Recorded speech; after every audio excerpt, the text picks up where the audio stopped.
D rice 40,000 এবং 20,000 মূলত vitamin D3 সমৃদ্ধ একটি ক্যাপসুল।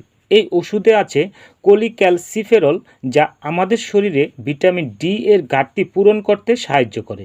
এখন প্রশ্ন হলো, এই ওষুধটি সাধারণত কোন কোন সমস্যায় খাওয়া হয়? যাদের শরীরে ভিটামিন ডি কমে যায়, হাড় দুর্বল হয়ে যায়, হাড়ে ব্যথা হয়, হাড়ে ক্ষয় রোগ থাকে, তাদের ক্ষেত্রে এই ওষুধটি দেওয়া হয়। এছাড়া দাঁত ও হাড় মজবুত রাখতে অনেক সময় এই ভিটামিন D3 ক্যাপসুলটি দেওয়া হয়ে থাকে। এই ওষুধটি সাধারণত প্রতিদিন খাওয়ার জন্য নয়, বেশিরভাগ ক্ষেত্রে সপ্তাহে একবার অথবা মাসে 1 থেকে 2 বার খেতে দেওয়া হয়। সাধারণত এই ওষুধে তেমন সমস্যা দেখা যায় না, তবে কখনো কখনো বমি বমি ভাব, কোষ্ঠকাঠিন্য, মাথা ব্যথা এবং শরীরে অতিরিক্ত ক্যালসিয়াম জমার মতো সমস্যা হতে পারে।